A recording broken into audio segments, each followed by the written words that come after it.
Hello and welcome, dear listeners, to episode 216 of the Reformed Gamers, the show all about suplex and ghost trains, anything else that we can think of. I'm your host, Logan, and as you can tell, if you're watching the video version of the podcast at least, joining me is yet again, back in the saddle, Jon Harrison, man. What is up? Say hello to the dear listeners again. Hello, dear listeners. It is I, again. What is up, man? It's so good to have you back, man. It's so great good to be back. Yeah, man. We endured some trials, we endured some tribulations, of our own, not of the biblical proportions, of course, but of our own. And we're here. We're here to talk about Final Fantasy VI. And so I'm excited, man. As am I. I am curious, though, because I'm looking at your shirt here. If video games are taught me, is this like your own personal merch? Yes. Yes, it is. And in fact, this is a one-of-one custom t-shirt at the moment. So Okay. Well, there you go. Dear listeners, if you want that shirt, which if you're not watching the video version, it says, if video games have taught me anything, ... You need to hit Jon up and be like, hey, I want this shirt. And then, I don't know, maybe we can bully him into selling these or something. Well, I mean, you can get them on Teespring, but so far, there's only one in existence, is my insinuation there. Fair enough. We'll have to make more because that's always a good conversation starter. Video games have taught me anything. But yeah, I'm going to be honest, dear listeners. It's been a while since I've recorded, so I'm probably going to be a little rusty here, but we'll see how it goes. It'll still be a good time. Jon, of course, needs really no introduction. He was on the show, was it last year, talking about your book, Mastering the Game? It's been, calendar-wise, it's been a year. It's been well, really, it's been too long. So it's good to have you back on. And like I said, we're going to be talking about Final Fantasy VI. A little bit of housekeeping, things about secret links, all that stuff. Just a few things to keep in mind, some things that we changed within TRG itself. The Discord server got a bit of a overhaul on the back end. Words are hard. Got a bit of an overhaul on the back end. There was a second snapping, which if you're in the Discord server, you know what that means. But there's a big change with how the roles work, how XP works and all that stuff, and how you level up in the server. Now, as you level up in the server, it gives you certain perks once you hit certain levels. If you hit a certain level, I can't remember what level it is exactly, you can start adding emojis in to the server for people to use. And so that's a pretty cool perk. And then there's a few others where you can basically time people out. So if someone's getting on your nerves, you can just time them out and they can't talk for, I think it's like a minute or something like that. Can't remember what the parameters are. It's probably a little dangerous to be giving people that power, but I assume if you're in the server for that long and you're around and you're with the community as long as it takes to get to that level, you'll probably use it pretty responsibly, or so I hope. But yeah, so Discord's working like that. And then I'm trying to think if there's anything else. I'm trying to go in order and make sure I don't forget anything because I totally forgot to write these in the show notes.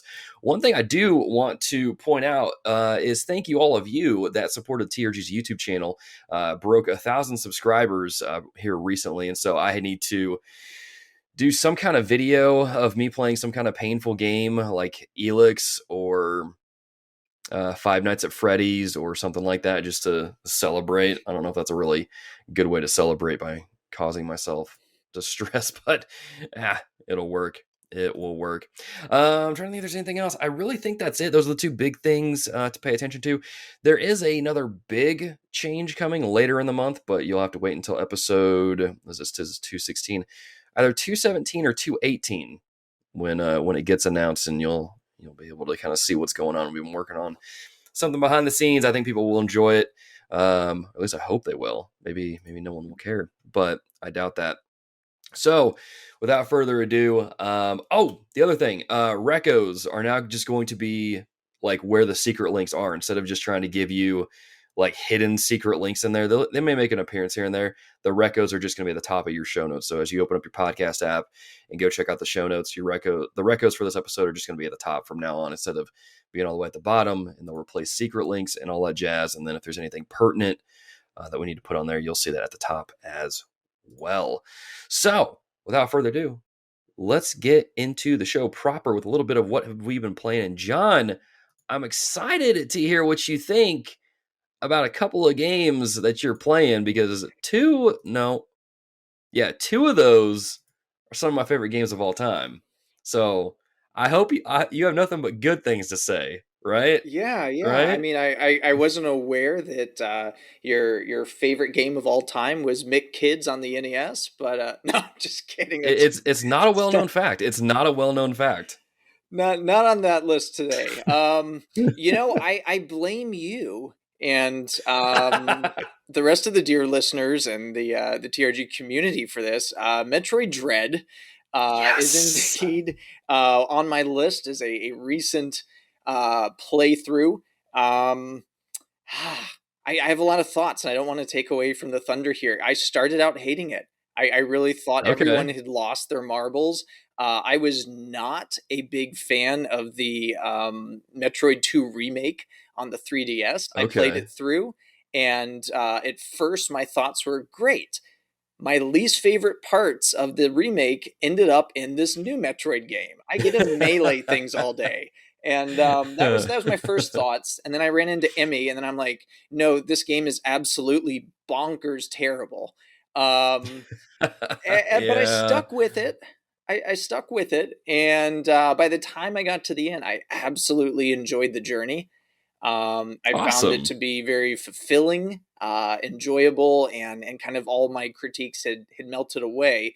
And I introduced my 11-year-old son to it, and he Oh wow. proceeded without a single FAQ or help from me to finish the game and do it 30 minutes faster than I did on my first playthrough.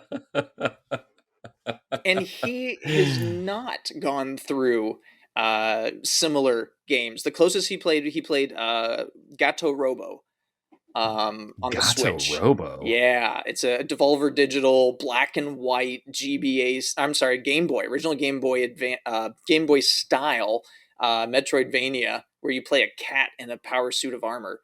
It's a micro experience. You can finish it pretty quickly. It's a blast to play, but it's not overwhelmingly challenging except for a couple boss fights. But yeah, Okay. he took on Dread and made short work of it. I'm humiliated, humbled, and proud at the same time. It's always a funny feeling to, introduce a game to someone, and especially someone that's younger than you, and then they proceed to do better than you did. And it's like, all right, you know what? You're not playing games anymore around me. Yeah, That's. yeah. But I'm That's why I looking got at to get this to him Gato. first. That's why. That's exactly it. That's exactly it. That's exactly it. I'm looking at this robot game, Gato Roboto or whatever it is. This is bonkers, man. I think you'd like it. This reminds me of a game with a similar art style called Minute, where you can Yes. like finish. Is it made by the same people? It's affiliate. It's connected. I think it's the same publisher. I believe it's different Okay. people involved, but Devolver's got some pretty cool things. They've got some neat games that I've enjoyed for the most part. Okay. So yeah, that would be similar vibe. Huh. I feel like Devolver Digital is a publisher studio, whichever one it is, that I sleep on a lot, but Mm. people really enjoy their games. So I'm gonna check Yeah, that Gato game out because that looks yeah, that looks a lot of fun. So I'm glad you're enjoying Metroid right. Dread, but I'm a little nervous to hear you talk about Dark Souls because Oh, this one always goes one of two ways with people. yeah. Okay, just Well, I so I hesitation. saw all the talk, and everyone was talking Elden Ring, and I said, Mm-hmm. okay, it seems wrong to start with that. Yeah. I wanted to redeem myself as a gamer, and Okay. I said I haven't played a single one of the Dark Souls games, anything in the franchise. So I said, let me go back to the remaster. I'll pick that up. Yeah, and I bounced off of it at first. I think it Okay. was one of the first NPCs you meet once you get picked up and dropped off by the bird, and you talk to this guy. And I made the mistake of hitting him by accident, and from that point forward, every time I respawned, this guy was right there waiting for me and just kept killing me. I'm just like, this isn't fun. Um, I restarted. I hopped in the Discord over at TRG and got some advice. I think you might have helped me a bit there. It was not the pyromancer that I should have been starting with. Yeah, so no. No, definitely don't start with that. so yeah, started over, picked a melee character, and now I'm progressing. I'm having fun. Though Good. my challenge to everyone is the reason why the game is so hard is because the control scheme isn't really great. Yeah, it hasn't aged very well. So that to me is more of my frustration. There's challenge legitimate hard parts, but more Mm-hmm. often than not, it was the learning curve of the control that really bounced off for me. So once you get a feel for the control scheme and how it works, things become worth sinking your teeth into. So yeah, I'm enjoying it. Okay. Good. Did you find yourself hitting the wall a lot with your weapon when you tried attacking? Because that was my I don't biggest want to problem when talk I first about started that. playing. Yeah, yeah. It's the There's worst. one part where you're in a narrow ledge underneath the bridge with the fire breathing dragon, and there's a Yeah. spear guy sitting there, and he's like hunkered down and turtling, and if you, you swing, you hit the wall, you bounce off, you fall off the cliff. It's just like, Yeah. really, what did I just Yeah. do? Yeah. That was definitely the thing that I struggled with a lot when I first played it. So I'm glad other people are experiencing the same pain that I did, so they understand when I bring it up now. Yeah, yeah, yeah. But that's good, But and enjoying that. Real quickly too, I just threw in Sea of Solitude's a game I played. It's another one you can pick up, play real quick. More of an emotional story game. It's got some interesting themes. Definitely, if you see it for like $5, it's an interesting play. It's more just about kind of artistic and narrative driven. It's just one step above a walking simulator. So, just FYI. And then, of course, I have to mention Gran Turismo 7. yeah, that's another one I started recently. What you think? I love it, but I've been a long time Good. Gran Turismo fan, and when we get to my Okay. recos, I'll talk about. I recommend a steering wheel and a seat set up, and you Okay. really aren't playing the game unless you're playing with force feedback steering wheel pedals, preferably Okay. three pedals. Okay. So Okay. that's my thought. Okay. I see what you're saying. So I'm not really playing the game then, is what you're telling me. I should You're playing a game, I'm playing a game. but Okay, you're not gotcha. quite playing the game in Gotcha. its So full I'm glory. so I'm doing it wrong by using the D-pad to steer, is what I'm hearing. Well, you know what? You're limiting your transferable skills. Your muscle memory when you get behind the wheel of a real car isn't going to be as developed. So, Okay, but gotcha. I'm not a gatekeeper. I'm glad people play the game. It's got a great story mode. You can learn so much about automobile history. It's really just a Yeah. labor of love. So play it no matter what. But if you can get a wheel set up, it's a different experience altogether.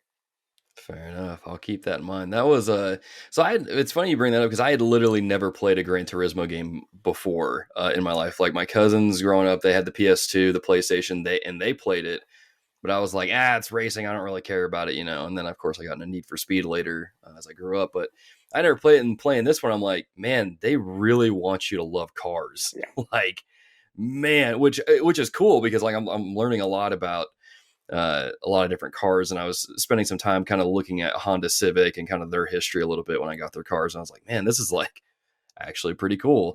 Do I remember any of the stuff I read? No, but at the time it was cool and I was wowed. And I remember sharing it with my wife, but Yeah. I don't Well, look, remember. Gran Turismo Yeah. 7 is the one to start with in the series. It's, in my opinion, it's kind of the summation of the game because it has a kind of a slow burn. It's very much Mm-hmm. about, like you're saying, it wants to make a car fan out of you. So it doesn't just start you out with, here's a Ferrari, here's a Lamborghini, go Yeah. burn up things, to go run into buildings. It's it's nothing like that. It's we're going to start you out with a front wheel drive, 80 horsepower Econobox, and you're going to learn how to not end up off the road. Yeah. So, Which I actually kind of appreciated that because I was worried it was going to just throw me in and be like, okay, here you go. But no, the way that it eases you in, especially if you're brand new, has been for me as someone who's a brand new player has been awesome. I've loved it, and I definitely will. I'll like play a few races here and there when I'm like in between other games or something, or want something a little more like not stressful or not too intense or engaging. Even though I guess it kind of is because you have to really pay attention to when you're braking and doing all that, but either way, it's definitely different than Forza Horizon, but I think those are yeah. two different kinds of games. But yeah. Well, right on, man. Well, I don't have a whole lot to add here as far as what I've been playing. Now that I'm done with Elden Ring and got the platinum for it, I finally am able to catch up on other games, and I managed to finish Horizon Forbidden West. And man, um, I have a lot of thoughts about the game that I'll save for the Forbidden West episode that I'm going to do with my wife later on in the month. Um, but I'll just say, like, my number one problem with the game is just the amount of glitches that there are still. What, 3 months after release? Because it came out in February. I think it's like close to 3 months. And it just, I think if I didn't experience the amount of glitches I did, I probably would have enjoyed the game more. But because I experienced so many, I was just like, I hate this game. I'm ready to be done, you know. But I'll get into that on the episode itself. But after I finished that, I was like, oh, hey, Seafood just updated, and they put difficulty options in there, which is great because I was getting destroyed when I played it back in February, whenever it first released. So I'll bump that down to easy and play that. And the game is still hard, even on easy. It's just I have 99 lives now, so I guess it makes all the difference. But it's good. I'm at the end of the game, and I am enjoying it. It's a really unique game. It reminds me a lot of Fury, which is a game that is one of my favorite games of all time. Which, shout out to Nate McKeever at the Backlog Breakdown podcast. He let me know that Fury is getting a PS5 update. I think the week that this episode releases, or it's already out, one of the two. And so I'm very much looking forward to diving back into one of my favorite games of all time. And Sifu just kind of reminds me of that. So I'm sure I will put more time into Sifu as the months go on, which is always good because I'm not making hardly any progress making through my backlog of games. So that's always fun. But it just means I've always got something to play, I guess. So that's a way to look at it. But yeah, without further ado, let's just get into the topic of the show, talking about Final Fantasy VI. As always, dear listeners, before we get into this section, just leave a little bit of a reminder to leave a rating review of the podcast on your app of choice. If you're on YouTube, hit the like button, hit the subscribe button, all that fun stuff. And let's get to 2,000 subscribers over on YouTube. Let's make it happen. But let's talk about Final Fantasy VI, a game that, you know, when the Pixel remasters were announced, I was like, okay, I want to see Final Fantasy IV, which is the first one I've ever played. And I want to see Final Fantasy VI, because those are like my two favorite classic Final Fantasy games. And then when I saw them, I was like, oh my gosh, I will buy these instantly. I'll buy them both for my phone. Even though I don't play games on my phone, I'll buy them for my computer because I love those games. And then when the remaster came out for Final Fantasy VI, I was like, I need to do an episode of this. And I was like, wait a minute, I should have John on to talk about Final Fantasy VI and talk about the Pixel remaster and all this stuff. And then, yeah, we're just going to have fun with it. So kind of as we normally do on these themed episodes where we're focusing on a game specifically, I'll let you know when there's a spoiler section, and we're going to get into spoilers. And so if you want to play this game for yourself, you don't want anything spoiled for a game that is almost, 30 years old at this point? Don't say it. I probably shouldn't have said that. Don't Now say it just it. makes us all feel old. Half of our audience just collectively weeped together. That realization. But no, so yeah, if you don't want spoilers, I'll let you know, and then you can duck out, pause the episode, go play the game for yourself. Shouldn't take you too terribly long. It's like a 40-hour game. I say that's probably super long for a lot of people my age and up. Anyway, I'll let you know if there's spoilers. And before we get into it, though, a little bit of development history, some things that I want to highlight as we get into the game to give you a little bit of ambiance, a little bit of, backstory as to this game and how it came to be. The fun thing about this game is that it entered development in 1992 and then only took 1 year to complete and was written by 4 to 5 people. Kind of unheard of these days because a lot of studios are like made of hundreds and hundreds of people. There's like tens to 20, a whole team of writers. And it took this meager little team to produce one of JRPGs classics here. The game was released on April 2nd, 1994, and it was originally titled Final Fantasy III here in the States because at the time, only 2 previous Final Fantasy games were released, and so it wouldn't make sense to go from Final Fantasy 1, 2, and then boom, 6. It's like, wait a minute, it's like Star Wars again. But something I noticed as I was kind of researching the game a little bit and looking into its history and how it was dealing with ports and things like that, what was interesting is that the game received various kinds of censoring as it was ported from Japan over to here in the States. Granted, some of the censoring I'm okay with. For example, on some of the sprites for like the summons or like the enemies, one character with a harp and it looks like she's got smoke coming up from her feet, just has her rear just right out there, just right out there in the Japanese version. But as it got ported over, it got covered up with like some kind of like it looks like shorts or like some like fabric or something in different versions, which is great. You know, I'm all for that. I don't need someone showing me the rear in a video game. I don't like that. But then something that I thought was interesting is that some of the dialogue got changed from the Japanese version when it got ported over here to the States. One such thing is things like allusions to death, killing, violent expressions, or anything that was considered like offensive words were replaced with a softer expression. One example is after minor spoiler here, so if you don't want this spoiled, skip ahead like a couple seconds. Edgar, Locke, and Tara flee on chocobos from Figaro Castle, and Kefka is ordering his troops to go after them, and he shouts, "Go kill them" in the Japanese version. But here in the States, it was translated to "Go get them," because you know, in a game where you're killing animals and stuff, the enemy, the boss shouting, you know, to go kill you is a very scary thing. Another example is, by the way, if you skipped and you're still listening, you're hoping to get past the spoilers, skip a couple more seconds.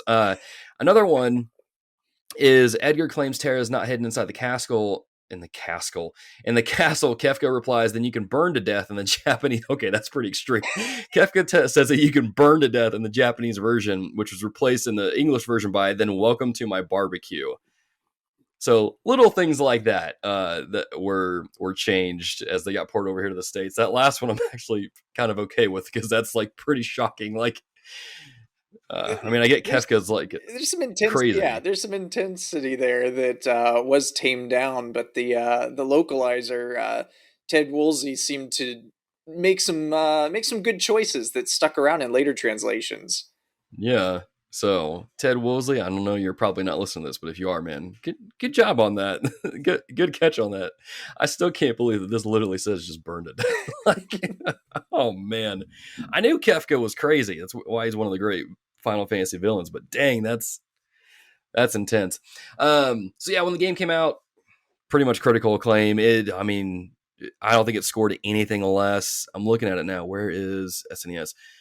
Didn't score anything below an 8, really. And that was over at edge.com, which they're normally a little more strict, I think, with their reviews. But still, critical acclaim, hailed as one of the best JRPGs of all time of the SNES era, up there with Chrono Trigger, Secret of Mana, a lot of those games. It's right up there with them. And you'd think we would have done an episode on it by now. And maybe we have, and I just forgot about it because it's been so long. But if we haven't, then, you know, it just continues with what I said earlier in the year. TRG's getting our stuff together, and we're doing episodes on games that we should have done. One thing I need to point out here is that one of the designs with this game is that they took an approach that reminds me more of kind of like the I'm trying to remember the name of the game specifically, but they're kind of like Octopath Traveler, where any character can technically be the main character of their game. There isn't really like one character that is like, this is the main character. They all can technically be the main character. And you see this fleshed out with like different like scenarios, side stories, side quests, and things like that fleshes out the characters. And yeah, it's pretty cool at how it plays. It really feels like it feels different than other Final Fantasy games. You know, you go to Final Fantasy IV, and clearly, why am I blanking on his name? I can't remember the main character's name for Final Fantasy IV. Anyway, you get the idea. Like, you know, it's not like you play Final Fantasy VII. There's Cloud, like boom, he's the main character, right? You know, this is like literally every character feels like a main character, which is a really cool thing. John, I think you put some things in here. Maybe I Yeah, don't know. yeah, Was there anything you wanted to add? absolutely. The the anyone could be a main character was absolutely intentional. The writers, actually, there were several directors and various leads that were responsible for individual characters and those story plots. And so the team was actually going off and writing their own scenarios for the characters, almost in isolation, then coming back together and threading them, Wow. which is part of that robustness we see in each of the characters, that they have this depth. Tetsuya Nomura of Kingdom Hearts fame actually was responsible for Shadow and Setzer. If you couldn't Wow. tell by their character designs, they don't have as many belt Yeah. buckles, but it's 16-bit, so That's what threw me off. I was like, oh, there's not enough belt buckles here. I don't know if Tetsuya had any hand in this. Yeah, but that was interesting, and the whole team was under a lot of crunch. There's some funny stories if you look up. There's a couple of histories out there, and it just talks about the feeling that most of us can relate to, which is you work so hard, and just as soon as your boss or someone from the higher ups show up, they caught you napping under your desk. Huh. So it sounded like it was a very brutal development cycle to get this all done in a Hmm. year. And a lot of the Yeah. bugs and errors were actually hand checked by players, and Oh they were wow. play testing. And so it was kind of a Groundhog Day scenario where you just got up every day and played a new version of the game as far as you could get in one day. And then test it and go back to scratch. So there were some errors and some funny bugs that got through, which maybe we'll mention later. But that was part of Yeah. that whole development cycle. So incredible to think what this team accomplished. Yeah. And that's pretty wild. Like I said, when I was just looking through this and found out that it was just really like one small team that put this together in under a year, it's like, good grief. Like, I can't even imagine. Like, a lot of games nowadays are pretty complex. There's just a lot more to them than what there was back in the SNES era. But still, at that time, like that kind of was the cutting edge of what they had, and so it's just remarkable stuff. And it's cool that I'm glad it paid off to where all that work and kind of pain they went through paid off in one of the best games of all time, really. Um, so this kind of leads into really what we thought of the game. Like, when did we first play the game? What did we think of it? Those kinds of things, and getting into those kind of discussions. And I think just for the purposes of the discussion, I'm going to go ahead and throw a spoiler tag out right here, just so we can get into that stuff without worrying about it. So if you don't want the game spoiled, again, if you don't want to spoil it at all, then this is your opportunity to pause the episode, go play the game, and then come back. But if you don't care about spoilers, or if you played the game, continue to listen, and you are totally, totally fine. So let's start here. Let's talk about where did we first kind of play the game? Because when I had a Super Nintendo, I missed out on all of the JRPGs at that time. Like, I missed out on Chrono Trigger, missed out on this game, missed out on. I mean, I'm sure you could name it, and I probably missed out on it because I was more into like Legend of Zelda, Metroid, Mario. That's really all I cared about. Anything else, I just kind of ignored. So I didn't play this until I think when I got my PlayStation Vita and downloaded a bunch of old Final Fantasy games and played it there. But what about you, John? Did you play it a little bit later? Did you play it around release, somewhere in between? I lined up to buy it day one. Right on, So man. I got it when it was Final Fantasy 3. On Okay, the there Super it Nintendo. is. Got my copy here. I also got my copy on the GBA, which we can mention when they named it 6, Yes. and then it also came out on the PlayStation. But my original Oh copy wow. from the SNES, I remember buying it at Target. And Oh wow. at that time, I saved my pennies and everything from my allowance, and begged my parents to take me there. I was just 2 years away from driving, so aging myself here. Um, and at the time, we have a lot of complaints about expensive games and like the Nintendo Switch tax and stuff like that. I Yeah. paid $75 in 1994 dollars. Oh my So gosh. as a point of reference, the SNES at that time with two controllers in Super Mario World and Mario the Lost Levels would set you back $139. Oh So wow. this you were paying almost the cost of your console for this game. It was one of the largest one of the largest games. It was 32 megabits, so it was a huge cartridge. But I knew it was coming. I had the original Final Fantasy on the NES. I bought that when it was still being sold new in the stores. So I was excited and I was ready for this. And a friend of mine and I, we were both homeschooled at the time, bought the game on the same day and proceeded to play through it together over the phone, checking in with Oh each other. wow. Where are you today? What did you do? And it was a true experience that lasted from the launch date, and I think it was around October, all the way up until Christmas break when I finished it. Wow, man. So that took you all a while to get it done then. Which, granted, I mean, it is a big game, It's a big even game, for and I was a homeschooler with parents who were around and had a thing or two to say about strict limits. So yeah. If any dear listeners are curious about that, go back to listen to the other episode that John was on. He kind of gets into that a little bit. But yeah. So I'm kind of curious then, because you talk about, playing this game at the time and kind of talking with friends and doing all that stuff. Because this was really, when I played it, like I had the luxury of getting onto Google, typing in guides where when I got stuck or something, or I'll get to this in a little bit with my playthrough about, being under leveled and then having to go grind out levels on Dinosaur Island. But like, what was that like for you to play it and not really have that sort of thing? Did you guys use guides like the more like printed ones, or like did you run into any trouble playing it? Uh, well, at the time we, of course, I had my friend, but um, about I would say 2 3 weeks into it, I went to I think it might have been Walmart. Now I had to switch up my big box retailer, and Yeah. I believe that's where I got it. They had an unofficial strategy guide um, Okay. for, and I wish I still had it. It was probably like 500 pages thick. It was Oh like as thick man. as a Bible. You had this giant book, and it was unofficial. So some of the things were wrong. Mm-hmm. Some things were incorrectly described. It was rife with typos. But you know what? They produced this in a short amount of time. Because Yeah. I bought it before, I don't remember, again, maybe a couple weeks into having the game, and I bought it brand new on launch day. So somebody must have just like burned the midnight oil to put together this big book. So we, Yeah. we had that to reference, but there were no photos. It was all text. And like I said, half of Oh it was wow. wrong. Oh man, and what's sad about that is like that's printed. Like you can't.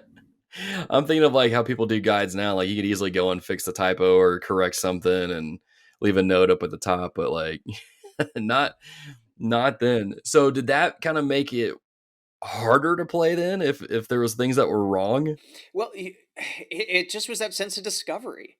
And if Okay. anything, as much as the book was really large, a lot of it included all the facts and the figures, the details about, different characters. So there was a lot of information that was not the walkthrough. So the walkthrough part was relatively sparse, but having just played through the Pixel remaster recently, you do have a large amount that has a certain linearity to it. Hmm. The guide's helpful, um, but yeah, it's still it only gave you a partial picture. Okay. Fair enough. Well, to kind of talk about my experience a little bit. Like I said, I played it on the PS Vita for the first time. Loved it. It was really like because I guess technically the first Final Fantasy game I played is Final Fantasy 13, but I don't really count that as my first real experience of Final Fantasy because of how divisive that game is and how just kind of it seems like universally disliked that game is for various reasons. I thought it was awesome, but that's just me. So after I played Final Fantasy 4, I was like, "Oh, this is cool! Like, I love that. That was great." And then I played Final Fantasy 6. I'm like, "This is okay. This is like the best one." But I guess before I get into like some of my issues with it, we'll get into like if the game is broken. I like how you added that in there as one of the things to talk about is whether or not the game broken. Like I liked it. Like I liked all the characters. I loved how you really kind of got used to all of them. Like there wasn't just like your typical four that you would get used to, like what I did in Final Fantasy 4.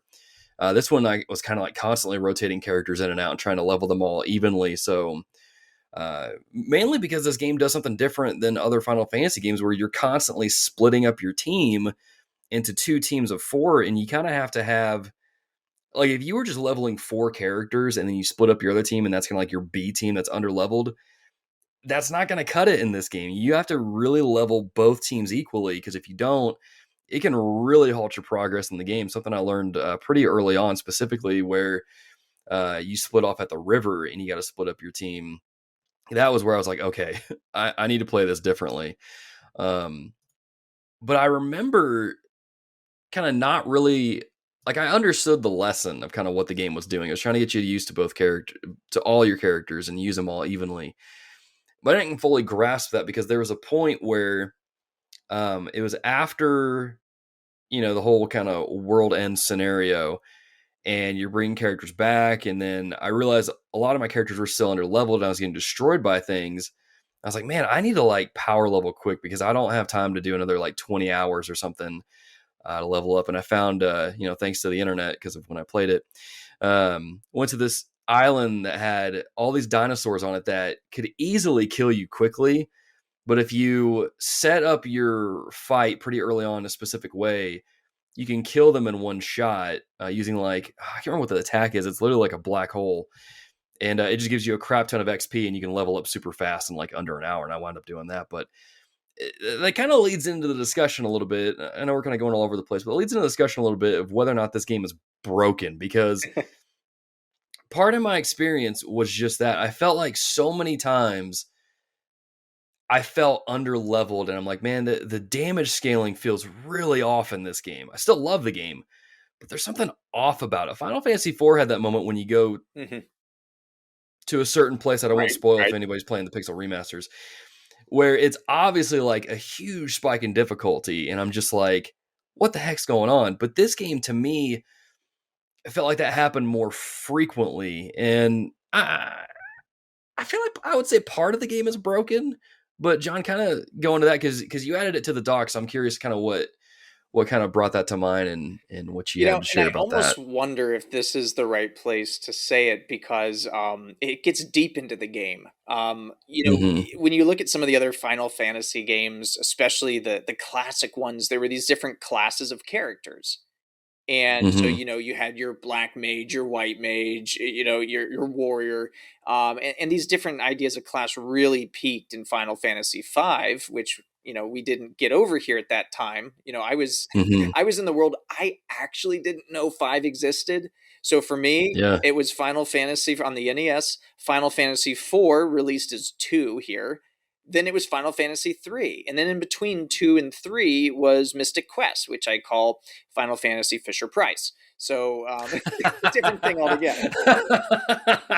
So when you That's get pretty to, when accurate. you get to Final Fantasy VI, you have all these different classes that are baked into the characters, but it's their story, their identity, and Right. it's really interesting to see how that works until you get to that certain part in the game when now since we're past the spoilers here, you get the espers, and the espers allow anyone to learn, almost anyone to learn any magic spell, and they also have various types of stat boosts that if you're Hmm. clever and you position it a certain way, you can take your strength or your magic power, which is the one you really want to be boosting, and just go bonkers with them and make these overpowered characters that can just wreck the game, especially when you start combining that with certain relics and items. My favorite being like the Genji glove and the offering. And by the way, apologies Yes. to everyone.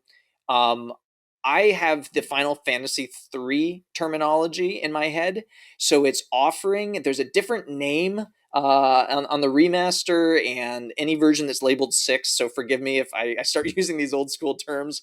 It's the relic that lets you do four attacks uninterrupted. And then you combine that with the Yes. Genji glove, which gives you a weapon in each hand. So you have eight uninterrupted attacks. And if you're Yep. using like the ultimate weapon, which is called the Atma weapon in the old version for us old timers, which is based off of your life points, and you use Terra morphed with that, you're just dealing out straight nines eight times in a row uninterrupted. Oh And man, it's I don't just think I broken. found that.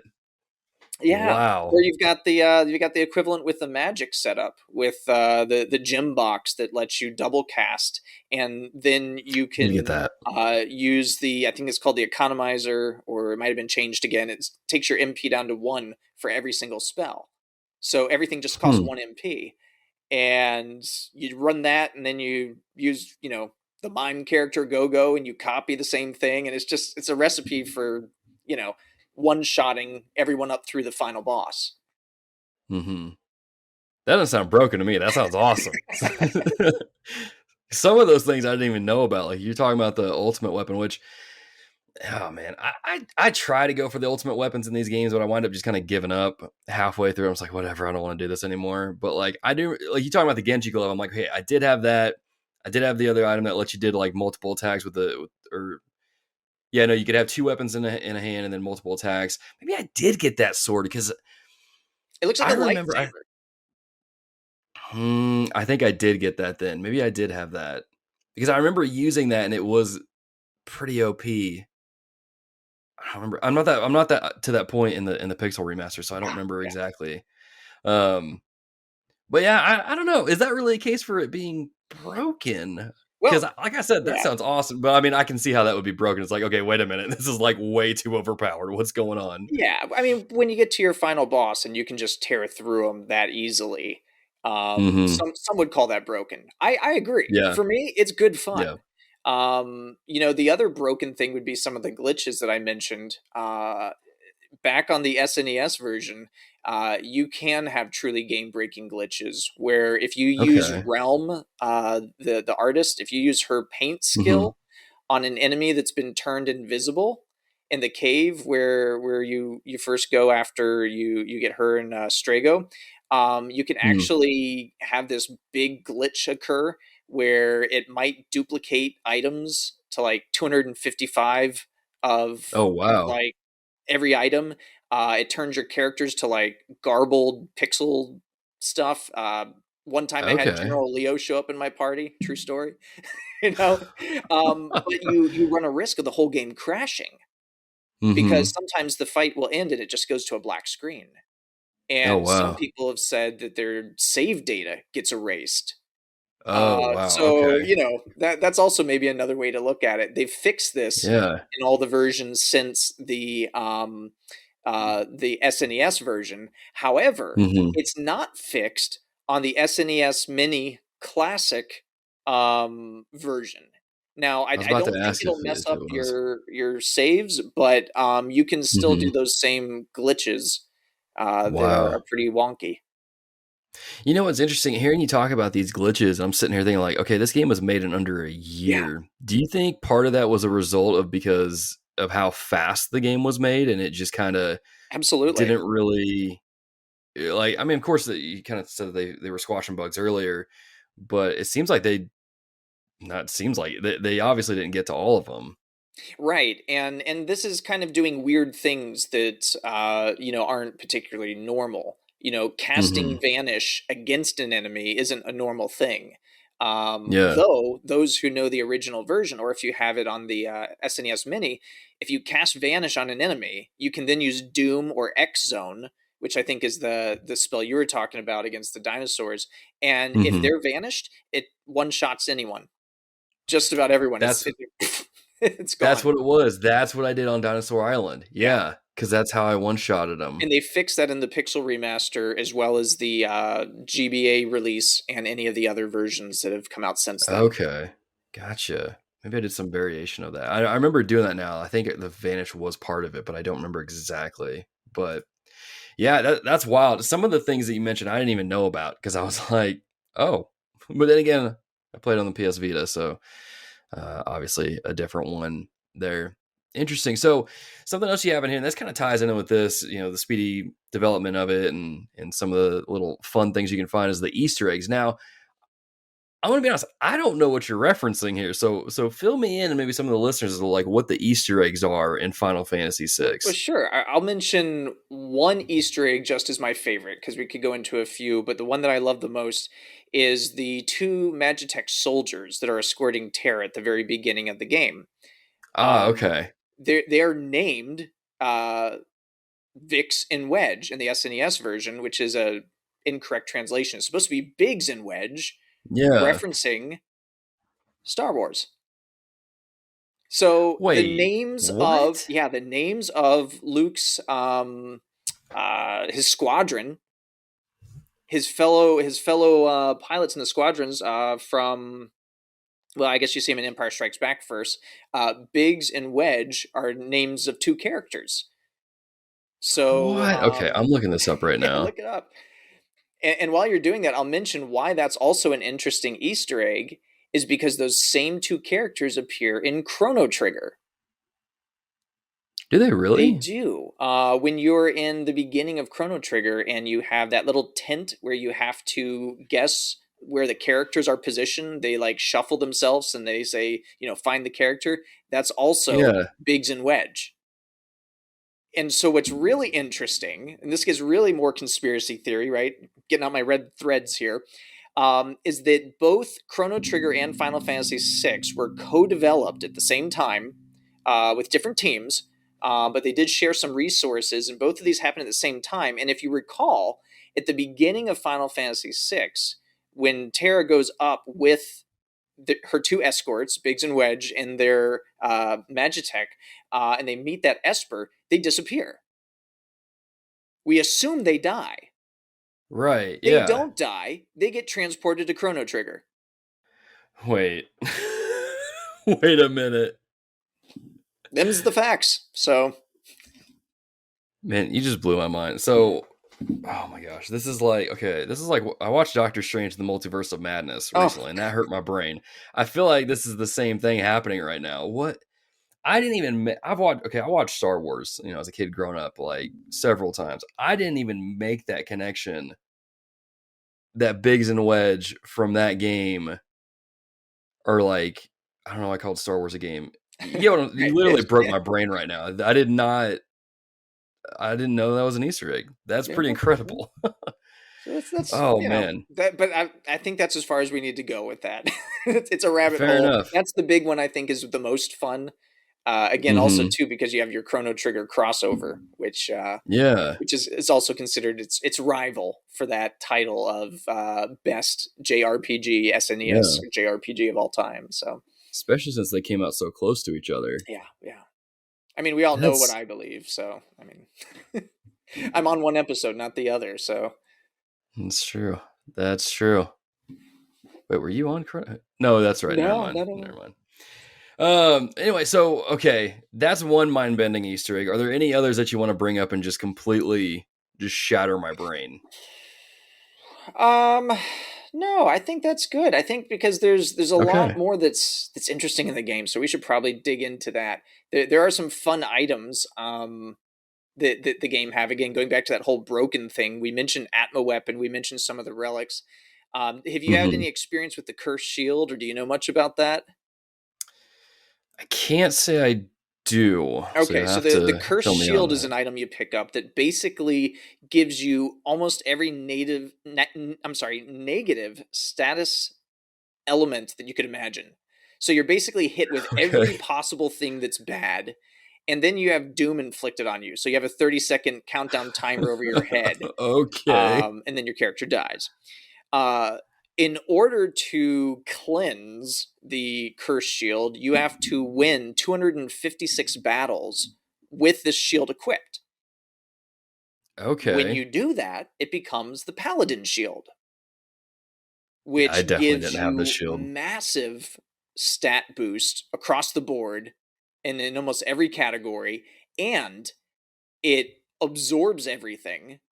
It basically makes your character super high defense and ends up dodging and blocking almost all attacks, including a lot of magic and elemental spells. And it also teaches you Ultima at a 1x rate. So as you're walking around with this shield, every time you get those AP without the Esper, you're learning Ultima at the same time. You can just pass that shield around to most of your characters and pick up Ultima that way too. Maybe the game is broken. I don't know. That's I never even came across that weapon. I don't like. That's wild. Or if I did, I probably noticed that it was giving you all those status debuffs and quickly got rid of it. Yeah, yeah. That's pretty wild. I didn't know that was in there. Huh. So there's a lot of interesting things. The other weird thing a lot of time gets looked over is desperation attacks or something that Mm-hmm. existed. They're basically like limit breaks that exist in the game. You rarely, Okay. rarely see them because of just the math behind it makes them very infrequent. But you basically need your character next to death so that they are in rough shape. And on rare occasion, when you select the attack, they'll unleash a very powerful attack that's either magic based or heavy hitting physical that does huge damage. Again, it's not something you see. It's not advertised. It's not talked about anywhere Mm-hmm. in the game. I just happened to run across it. I had locked down, to like 4 life once, and all of a sudden this big flash happens, and I'm just like, wait, what? You just killed her? How'd that happen? So again, the game is just packed with all these fun little things that you'll see. And that's not even getting into like the character driven stuff. We could spend the whole night talking about that.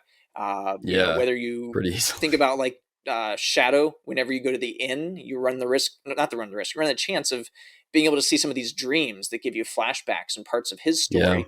But if you don't use the ends, you wouldn't know. Yeah. And so there's a lot of skippable things that way, and places that if you backtrack with certain party members, you'll get exclusive lines of dialogue that wouldn't happen in any other situation.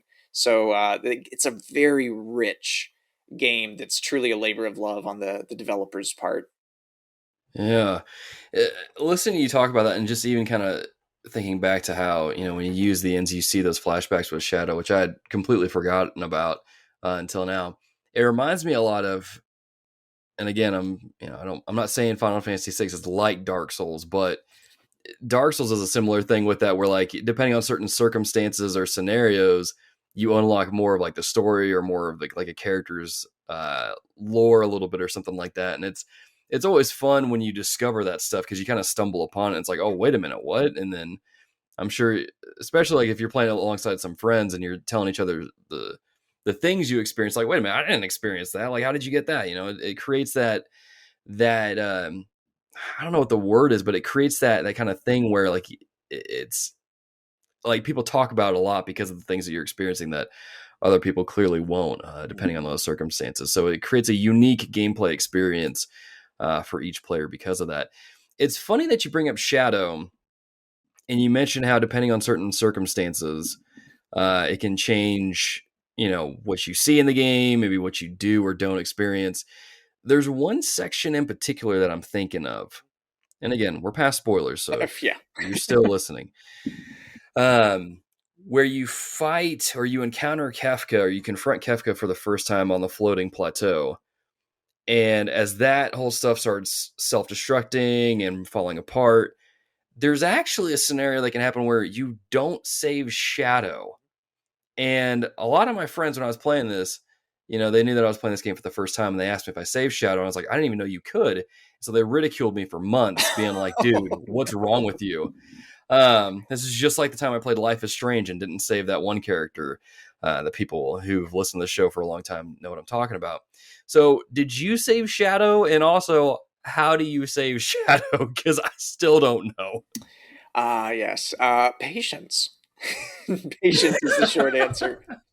I mean, I know the guy's a bit of a jerk. He just gets up and leaves from time to time. He'll Mm-hmm. take equipment with him if he's equipped with it. But He does do that. as one does when you're a, mercenary ninja. But you just wait to the almost very last second. I think you got to wait till there's maybe 4 or 5 seconds left, and then he jumps down at just the very end and says, "Oh, hi, okay, let's go." And I did discover So, this with a friend when I first played through. Because we both ended up, that was one spot we did the floating continent together. We played over the phone again, luxury of being a mm-hmm. homeschooler. Like Yeah, Wednesday at 11 a.m. I'm on the phone playing Final Fantasy. When I should be in school. living the dream, Oh man. yeah, oh yeah. And so we both were like, no, we got to wait it out. Like he said, we got to wait for Shadow, Mm-hmm. and there, lo and behold, he jumped down.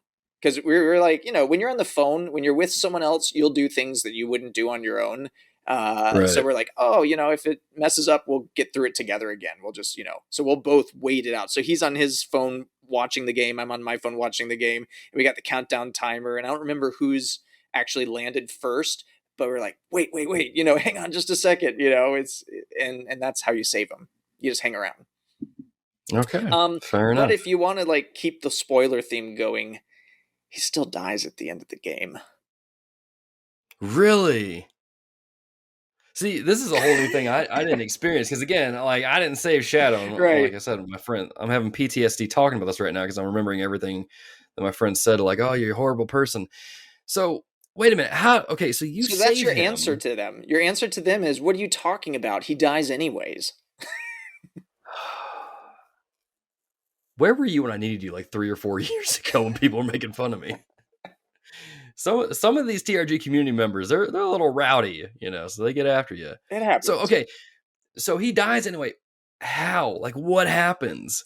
As you're escaping, so you have all those cutscenes at the end of the game that does a lot of character resolution, which Right. we at some point we might want to set up the story, but Oh yeah, probably there's should all bring this that up. character resolution at the end, and everyone has their parts, but there are I think at least three or no four. There are four characters that are either missable or can be dead at that point in the game, and like permanently dead.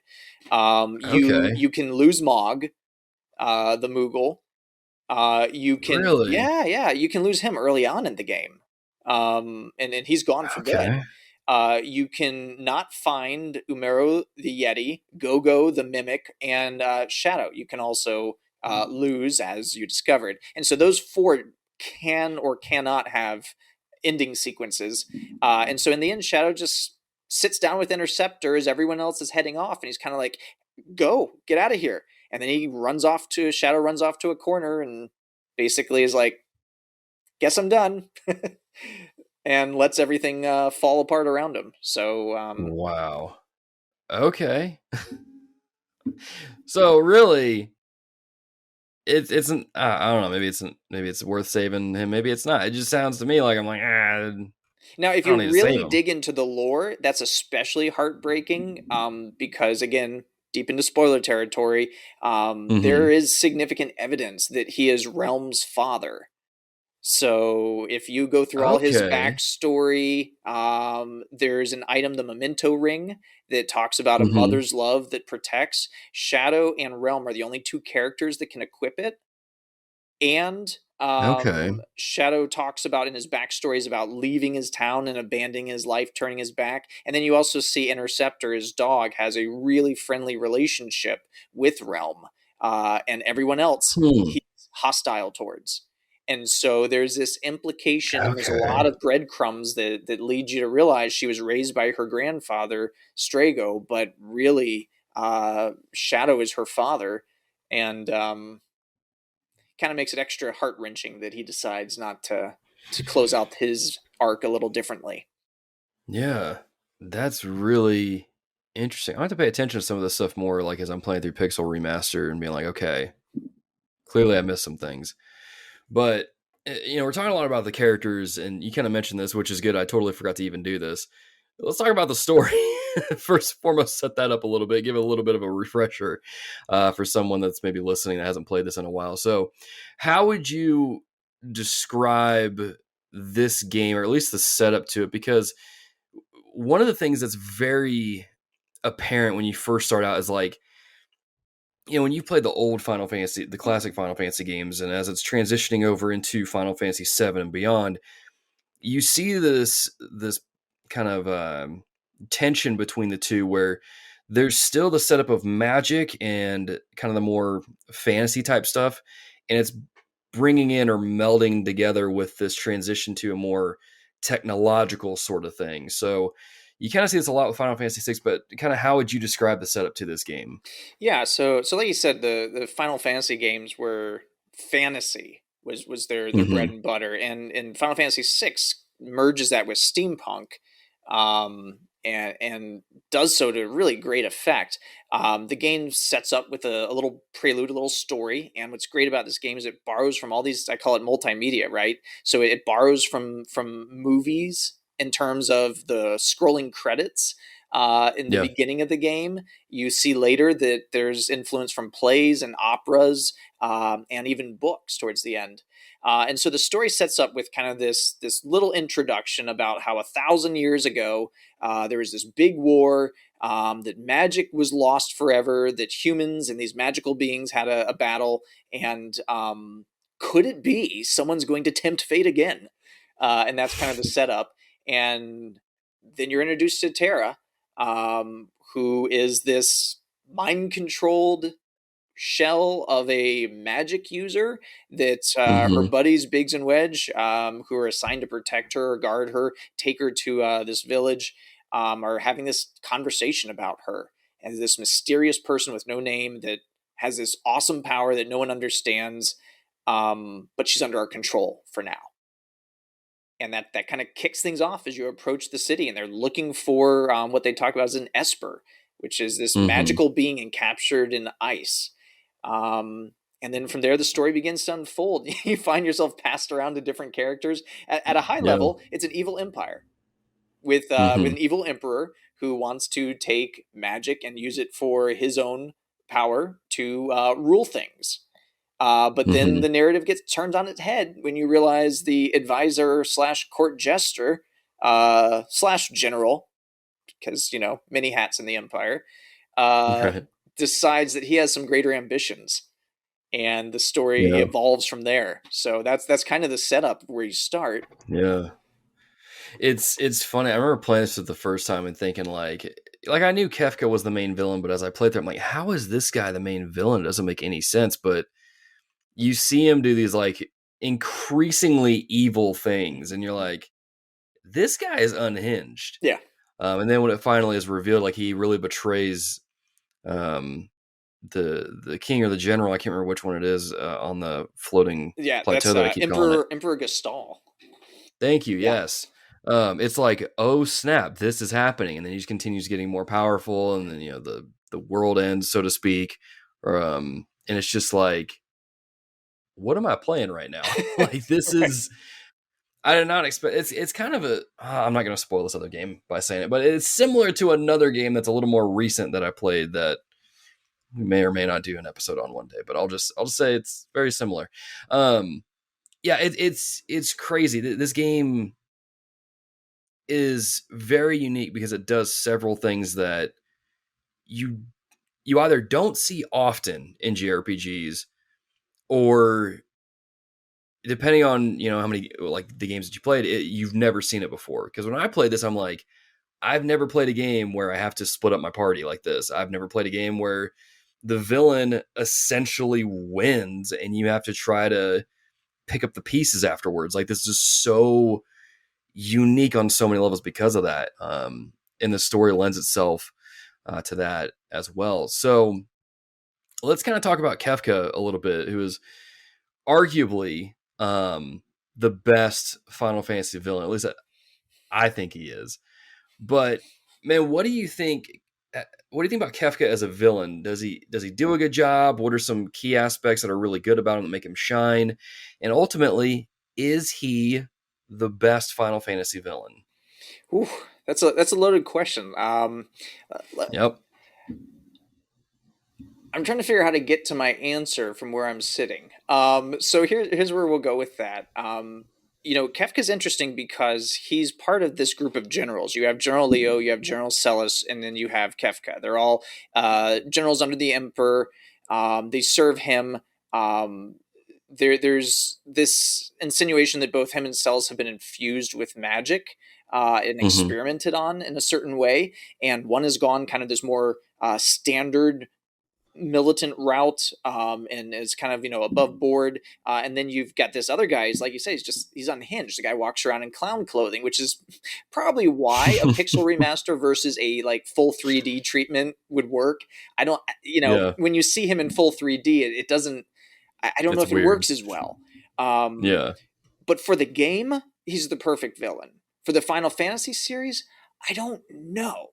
I don't know. Okay. And here's why. Because I think and this maybe is getting into some different themes too far ahead, and maybe I'll make my case later.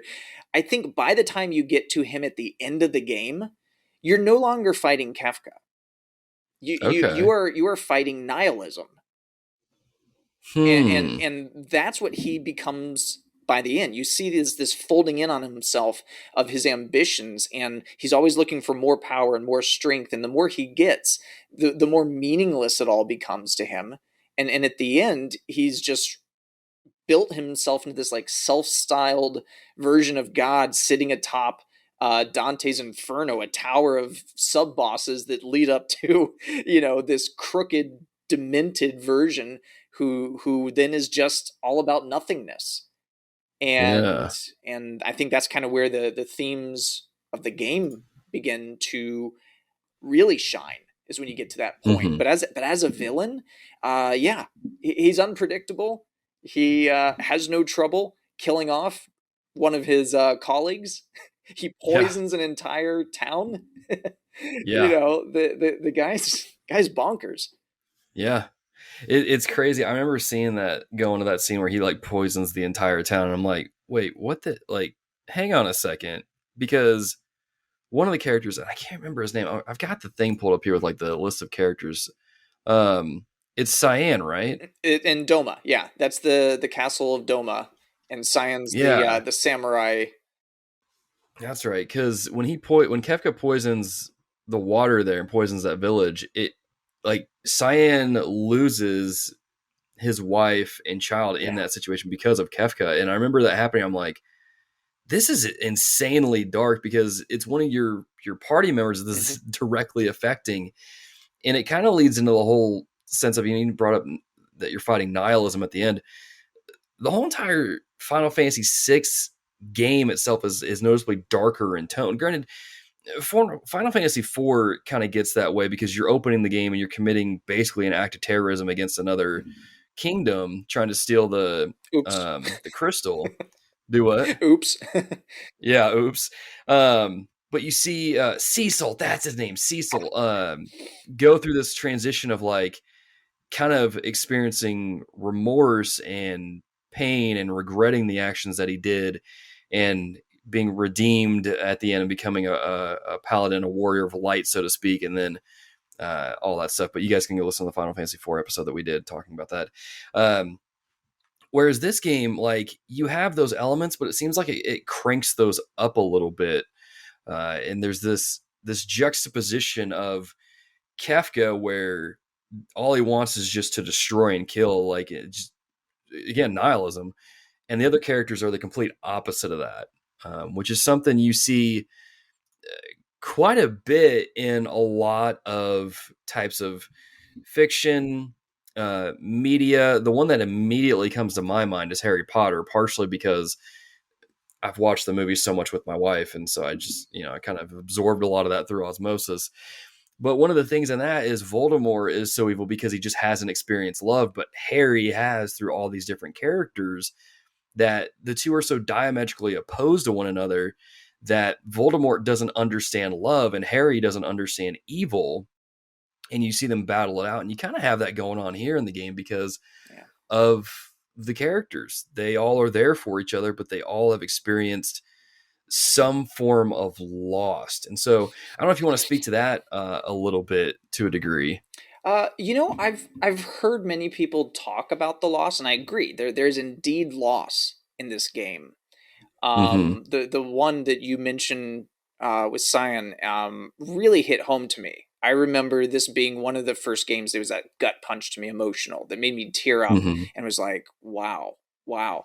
And so after, you have, and yeah, they're little pixel sprites, right? 16-bit sprites, but you Right. see, Cyan's child fall out of the bed, you know, and you're Yeah. just like, whoa, this is intense. And he goes off and he goes berserk and runs off and starts some battles.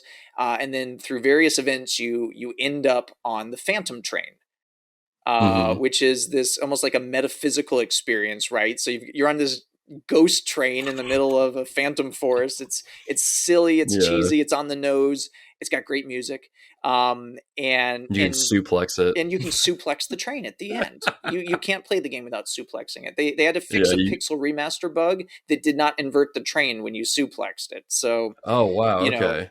Square's listening. Maybe not to Yeah. everything, but they got it.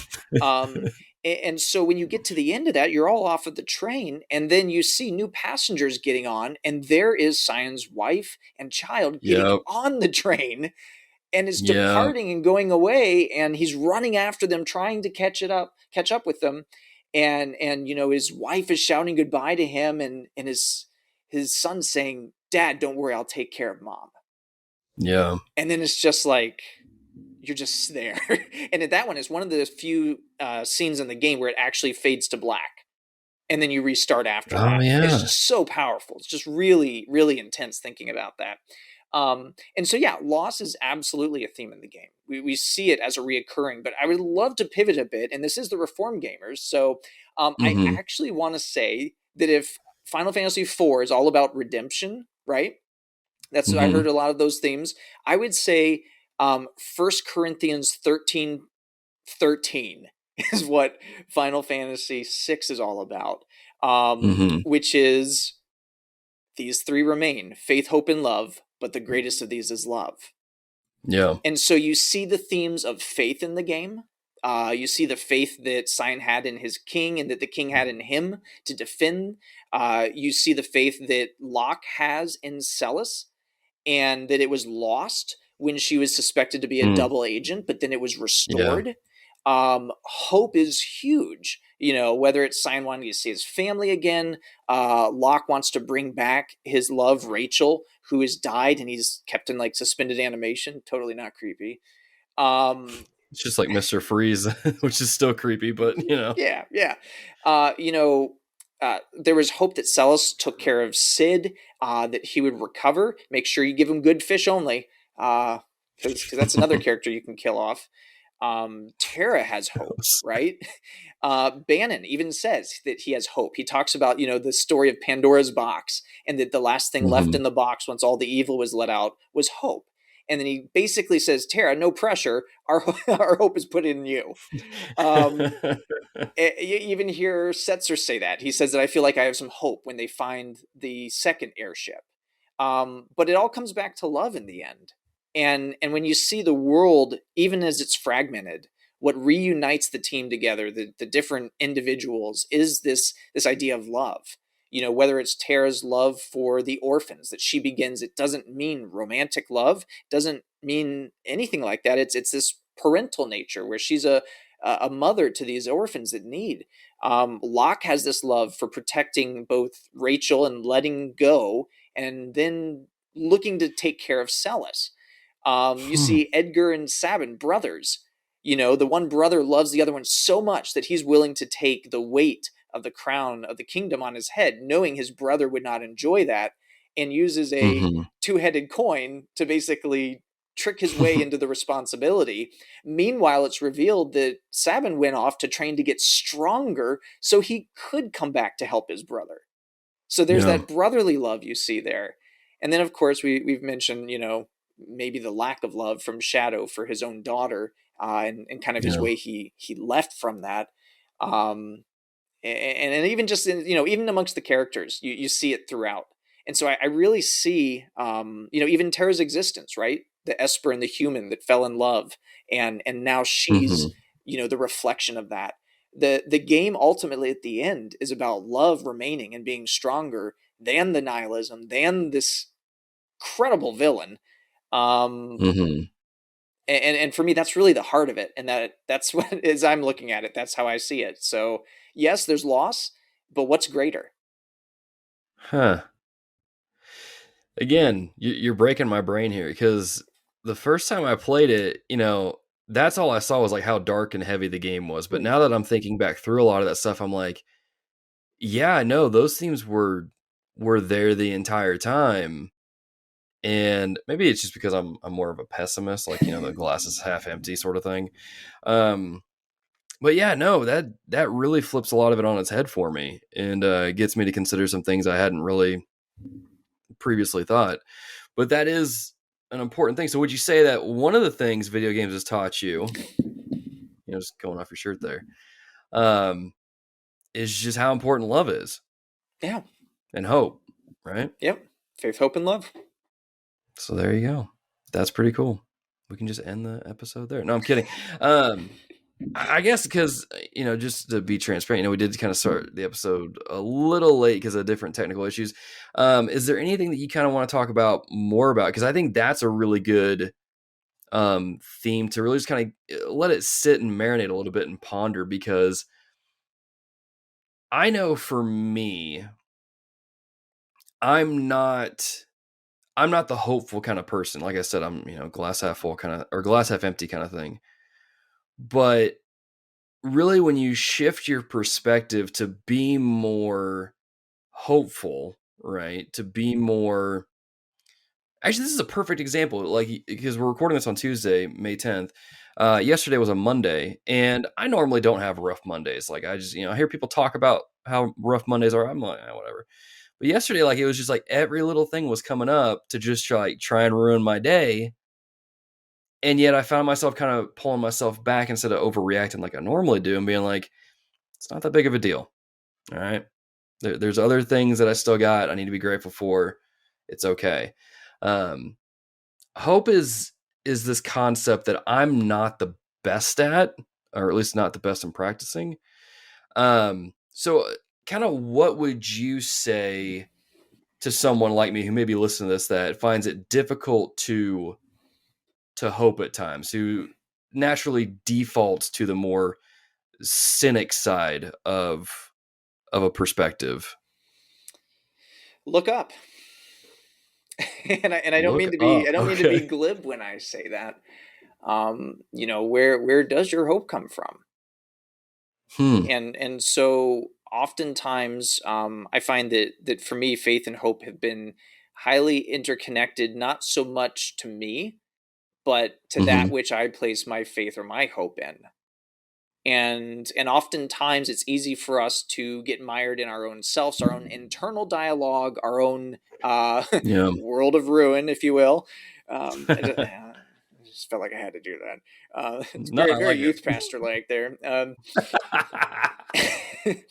But it's easy to look at what's around us, to look at the surroundings, and realize that when it comes down to it, especially hope and especially faith, depends more on the object of our hope and faith than in our Yeah. own strength to have that hope and faith. And that's what gives it power, is that it's not from within me. If I can just muster up my own, pull myself up by my bootstraps and say, oh yeah, I'm just going to hope a little more today, I think that's Mm-hmm. called being delusional. Just So, a little bit. I think that's a little more in line with the sort of behavior and thought processes that got Kefka going in the wrong direction, where he Yeah. hoped he could have more of something and found it to be empty. So I think it is then focusing back on the object of that faith and hope. What is it that we hope in, to Yeah. give the strength to that hope? Yeah. It's interesting as I'm kind of, listening to you say this, especially look up. I know that may sound like a very dismissive thing, but like no, it's so true. Because even in my own life, when I'm being down or pessimistic or whatever, I'm typically looking inward, like I'm looking down, so to Yeah. speak. I'm not looking at what's kind of going on around me. And Kafka is kind of that same way, because you look at the juxtaposition between him and the group in the game. And what does the group have? They have each other. They're always looking around for each other. They're helping each other out with different things. They're supporting one another, almost like bearing each other's burdens, Hmm. sort of thing. I don't know. Sounds like that's written down in a book somewhere. But Kafka doesn't do that. He just is all in it for himself. And so, yeah, no, that's good advice, to kind of look outside of your own self and pay attention to kind of who's around you trying to support you in that moment. Because if you're not taking stock of those people and in a way taking them for granted, it can lead you down that road where maybe you're not nihilistic, so to speak, but you're definitely, yeah, just not going down a good road. for yourself. That's good. Yeah, and that's that final encounter when you get to the end of the game and the whole team is lined up around Kefka on the top of this mountain, and he's basically saying, what do you have to live for? Hmm. What the world's destroyed? Why are you pressing on? You've got nothing. And they Yeah. all have their little say, and they say what they've learned and their kind of like character growth, and the sort of things that have been meaningful to them, as profound as they can be on a 16-bit 1994 translated from Right. Japanese game. And his line, at least the English translation and the original version, is, "You all sound like a bunch of lines from a self-help book." That's kind of almost the last thing he says before the final battle starts. Hmm. Is he still is in this disbelief, this cynicism, that it's all just meaningless, and he just wants to destroy everything. Yeah. So that is what they have. They have each other. They have the team. They have the group there, and that's the beauty, I think, of this game, is that it respects the story of each person, Yeah. and it's interconnected amongst each other, not in isolation, which one might say might be a critique of a certain Octopath Traveler type game. Yeah. Yeah.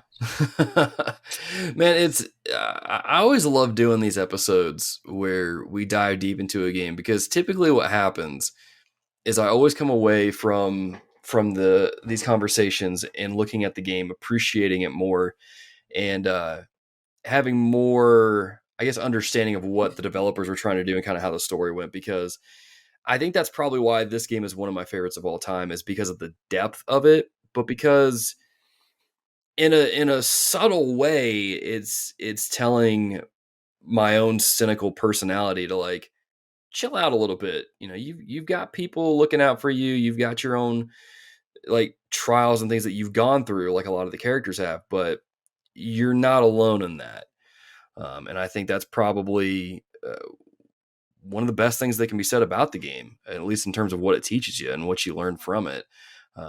Might be a little more subtle, but then again, I'm not observant to begin with, so it could have been right there in front of my face and I just didn't notice.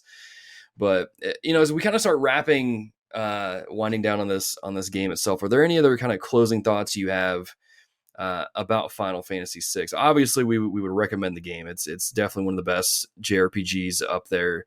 There's a reason it's hailed as a classic, and there's a reason that I tend to return to the game every so often and check it out. But is there anything else that you would add about Final Yeah. Fantasy The VI? the only other thing that we haven't covered that really warrants covering is how good the music is. The Yes. entire soundtrack to this game is a masterpiece. In fact, Nobuo Uematsu, who's the composer, was ready to quit doing video games, but agreed to come back. And he's stuck with composing music for Final Fantasy and many other games ever since. But this is really a masterpiece of his. It runs a wide range of different Hmm. styles. It was incredible. The original SNES version. The music was so amazing. There's even an opera in the game that Yep. at that time was just kind of these garbled, voices singing voice samples on a 16-bit system. In the Pixel remaster, which is why we're talking now about this, it's been upgraded to an entire vocal score. Oh It wow. is completely reimagined in the Pixel remaster, and worth experiencing. Um, what actually sold me on the Pixel remaster was hearing a clip of that, and also hearing a clip of the final boss theme, Dancing Mad, which is I don't know, like 12-minute prog rock It's a long orchestra song. Yeah. evolving song that has organs and drums and guitars and just everything.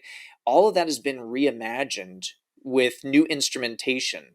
And so while we still kept a lot of the 16-bit graphics and the charm of the pixels, there's a little polish, you see some special effects here and there. The music has been fully upgraded, and it is Hmm. amazing, and it is worth, not trying to sell the game, but it's worth buying for the price of the game just to have the soundtrack, which there is a music player built into the game that's unlocked from the Oh, right start. on. If you buy, I got mine on the iOS platform. And so that Okay. alone to me was like instant worth buying. just for that, because the Yeah. music is so good. Yeah. I remember experiencing that for the first time. Even just like it's funny. People talk online about certain things that live rent free in their head that'll pop up randomly from time to time. And that opening song where Tara and Biggs and Wedge are walking towards the village. It's kind of this long. It's a little bit of a long scene where they're walking, but it plays that opening song that literally randomly plays in my head, just at random points throughout the week. It's literally playing right now, actually. Between that and I remember coming across the opera scene, and I was kind of dreading it a little bit because I'm like, I hate operas, right? But I was playing on the Vita. I'm like, this actually is pretty dope. Like the music's good. I mean, I get the voice thing is a little weird, but like I remember being in awe at that scene because I'm like, when was the last time you played a game that had an opera scene in it that was as good as this?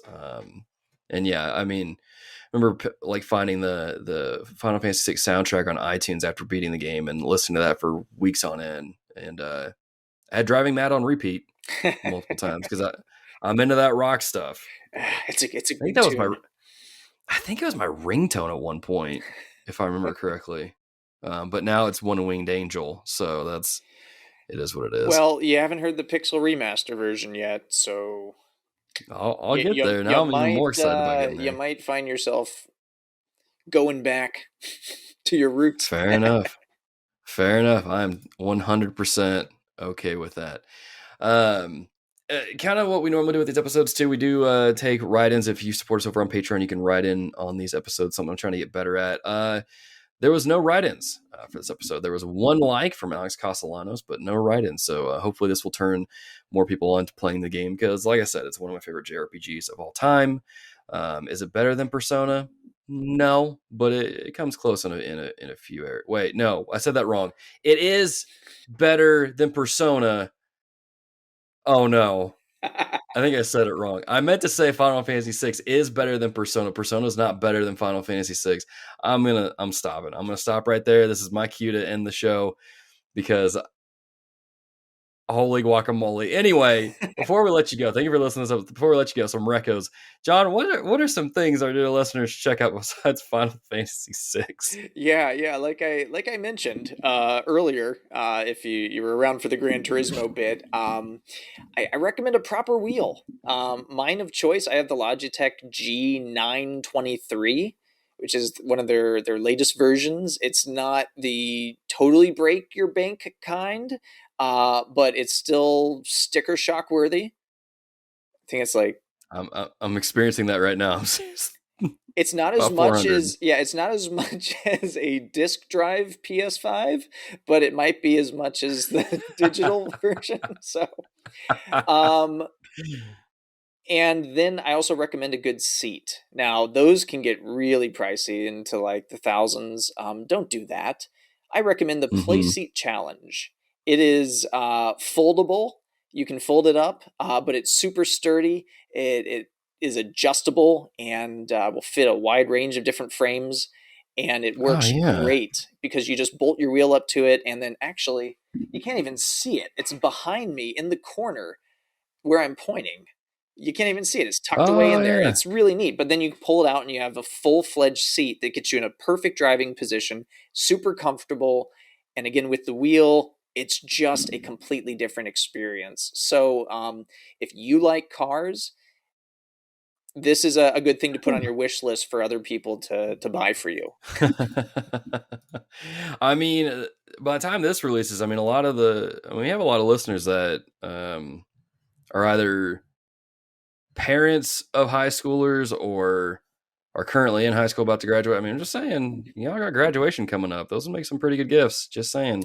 Also, Just saying. Also worth pointing out, Gran Turismo 7 has license mode where they teach you to be a better driving, such as learning things like stopping distance and how to not over Huh. accelerate and how to stay on the road in wet conditions. And they Interesting. force you as you get further on in the game to go through, not force, but they make it mandatory to advance the story, to go through these different licenses that teach you true driving technique that translates to real world. And again, if you're doing this with the steering wheel and pedals, it's that much more authentic to then translate back out onto the real roads. Right on. I didn't know that. Again, there's so much about Gran Turismo 7 I haven't even jumped into yet, but that's pretty cool. Yeah, so That's pretty cool. it's great. I love living in a household where one day I'm going to tell my son, "Hold on, give me the keys. You're not going anywhere till you finish your license in Gran Turismo. I need you to prove you can do this." And then I'm gonna stamp it as you make progress, and then once you get the fifth stamp or the final stamp, then you can drive the car Right. in real life. That's funny. I didn't even think about that. I love video games, man. As far as my recos, then I've only got one, and this is one I'm probably going to be saying a lot on the show. Is Stormlight Archive. If you are looking for a new book series to read, and you want something that is going to hold you over for a while, it's a good lengthy read with good storytelling, great characters, and you don't mind a bit of a slow burn. Check out Stormlight Archive by Brandon Sanderson. I am 31% of the way through of Words of Radiance, which is the second book right now. And I think what I love about Brandon Sanderson so much is as you're reading, like, you know, something's about to happen. And he does these things where, like, it gets you like, oh, it's happening. And then you realize, okay, it's not that bad. It's not that bad. But you're always kind of on the edge of your seat. Like, you're always ready for something to just fall apart at a moment's notice. And he just has really great characters. So if you're looking for a new book series to read, Stormlight Archive is one I can't recommend enough. I am having a blast going through it. But with that being said, thank you for listening to this episode of The Reformed Gamers. John, again, thank you, man, for joining me on the show. We need to have you on more frequently instead of just these like once a year sort of things. I'm down for that. This has been a blast. Sounds good. Sounds good. Dear listeners, as you're listening to the show, you're like, man, I really like what they're doing here. I've listened to a few episodes now. I like what they're doing. I wouldn't mind tossing a couple bucks their way. You can support us over on Patreon. It gets you early uncut access to all of our episodes, behind the scenes, and more. And some extra episodes as well. You can go over to Patreon, check that out, and consider lending your support over there. You can also follow us on a variety of platforms, just about anything and everything, with the exception of MySpace and Zanga. We just deactivated those recently. No one's going to know what those are unless you're older, but you get the idea. You can follow us on YouTube. You can follow us on our website. You can follow us on Twitter, Facebook, Instagram. Links to everything will be in your show notes. So if you have a particular platform that you prefer, you can click the link and then follow us over there and enjoy the content on those platforms. But with that being said, y'all, thank you again for listening to this episode. And until next time, be a deer, keep it locked here. We'll see you in the next episode. Thank you for listening to this episode of The Reformed Gamers, or watching it if you watched it over on YouTube. You know, one of the perks that you get for supporting us over on patreon.com, at least at the $15 and above tier, is getting your name read at the end of every episode, kind of like having your name in the credits of a TV show or movie. And I want to shout those people out at the end of this episode here, and those people are Mr. Butts and Wesley Ray. Hey, if you like this episode, consider sharing it with someone that you think would be interested in the topic or the intersection of video games and theology, and maybe even share it with someone at Chick-fil-A. I don't know, you do you. But if you like what we're doing here at TRG, why not hop on over to patreon.com/thereformedgamers and consider lending your support. You get things like early uncut access to all of our episodes, you get behind the scenes episodes, extra episodes, and more of TRG. So head on over to patreon.com/thereformedgamers to consider lending your support. Or at the very least, if you can't support us financially, at the very least, highly would encourage you to share this episode with some friends, family, or whoever you come across that would be interested in this topic, this kind of show. With that being said, thank you again for listening or watching, and I will see you in the next episode.